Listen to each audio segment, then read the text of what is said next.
ভারতীয় আগ্রাসনের প্রতিবাদে ১১ ডিসেম্বর ঢাকা থেকে আগরতলা অভিমুখে আখাউড়া সীমান্ত পর্যন্ত লং মার্চের ঘোষণা দিয়েছে বিএনপির ৩ সংগঠন জাতীয়তাবাদী যুব স্বেচ্ছাসেবক ও ছাত্রদল।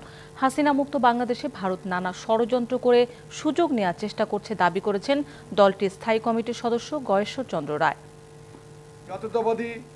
সকালে বিএনপির নয়াপল্টন কার্যালয়ে বিএনপির ৩ সহযোগী সংগঠন ছাত্রদল, যুবদল ও স্বেচ্ছাসেবক দলের সংবাদ সম্মেলন। চটুল মন্তব্য করে নিজেকে জাহির করার চেষ্টা করছেন। সংবাদ সম্মেলনে সম্প্রতি আগরতলায় বাংলাদেশের উপহাই কমিশনে হামলা, দেশটির গণমাধ্যমে বাংলাদেশ নিয়ে কল্পিত সংখ্যালঘু নির্যাতনের মিথ্যা অপপ্রচার সহ ভারতীয় আগ্রাসনের বিভিন্ন ঘটনা তুলে ধরা হয়। প্রতিবাদে ঘোষণা করা হয় ১১ ডিসেম্বর আগরতলা অভিমুখে লং মার্চের।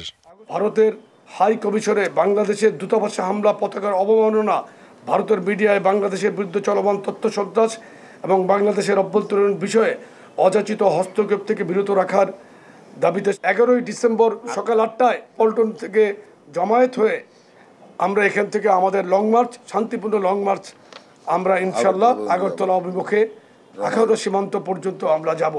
এদিকে জাতীয় প্রেস ক্লাবে এক আলোচনা সভায় কথা বলেন বিএনপি স্থায়ী কমিটির সদস্য গয়েশ্বর চন্দ্র রায়।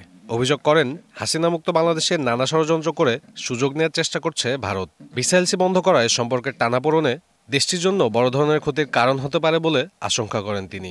বছর শেষের খুশি নগদে হবে বেশি। নগদ পেমেন্টে নির্দিষ্ট ক্যাটাগরির কেনাকাটায় ৩০০ টাকা পর্যন্ত ক্যাশব্যাক। ভারত ভিসা বন্ধ করছে, এটা স্বাধীন দেশ হিসেবে আমাদের আত্মসম্মানে লাগে, কিন্তু ভারত যদি অনাধিকারের জন্য এই ভিসাটা বন্ধ রাখে তাহলে ভারতে দুর্ভিক্ষ দেখা দিবে, সব জায়গায় ধর্মঘট হবে, ডাক্তাররা অনশন করবে। সাম্প্রদায়িকতার ব্যাপারে বাংলাদেশ এখনো একটা ভালো অবস্থানে আছে। এটাকে অস্থিতিশীল করা পত্রিকায় লিখিয়ে তারা পারবে না। বাংলাদেশে ভারতীয় অপপ্রচার রুখতে দেশের জাতীয় ঐক্য গড়ে উঠেছে বলেও জানান গয়েশ্বর চন্দ্র রায়। এরকম সময় কিন্তু মানুষের মধ্যে ঐক্য আসে। সাব্বির রোজ, ডিবিসি নিউজ, ঢাকা।